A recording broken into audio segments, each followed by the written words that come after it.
நீங்க 111 Angelique number கன்டினியூஸா பார்க்குறீங்கன்னா, உங்களுக்கு ஒரு ஐடியாவே இருக்காதுல்ல. ஏன் ஏஞ்சல்ஸ் எனக்கு இந்த நம்பர் காட்டுறாங்க? என்ன சொல்ல நெனைக்கிறாங்கன்னு. இன்னைக்கு நம்ப அத பார்க்க போறோம். உங்க ஏஞ்சல்ஸ் உங்ககிட்ட என்ன கன்வே பண்ண நெனைக்கிறாங்கன்னு நம்ம டேரோல பார்க்கலாமா? அதுக்கு முன்னாடி நீங்க 111 ஏஞ்சலிக் நம்பர கமெண்ட்ல டைப் பண்ணுங்க. உங்க ஏஞ்சல்ஸ் உங்ககிட்ட என்ன சொல்ல நெனைக்கிறாங்கன்னு நான் உங்க கூட ஷேர் பண்றேன். நீங்க ஏதோ ஒரு சான்ஸ மிஸ் பண்ணிட்டுருக்கீங்க. நீங்க அத மிஸ் பண்ணிட்டுருக்கீங்கன்னு உங்களுக்கே தெரியாம கூட இருக்கலாம். நீங்க அத திங்க் பண்ணி பாருங்க.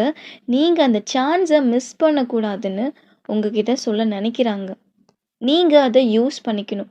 பாஸ்ட்லருந்து நீங்க ஓவர் கம் பண்ணணும். நீங்க ஒரு நியூ லைஃப்ப ஸ்டார்ட் பண்ணணும். உங்களுக்கு நெறைய விஷஸ் இருக்கும்ல. அது நடக்குமா? நடக்காதான்னு. நீங்க எத பத்தியும் வொரி பண்ணிக்க வேண்டாம். நீங்க அதுக்கான ஆக்ஷன்ஸ் மட்டும் எடுங்க. ஏஞ்சல்ஸ் உங்க கூட சப்போர்ட்டிவா இருக்காங்க.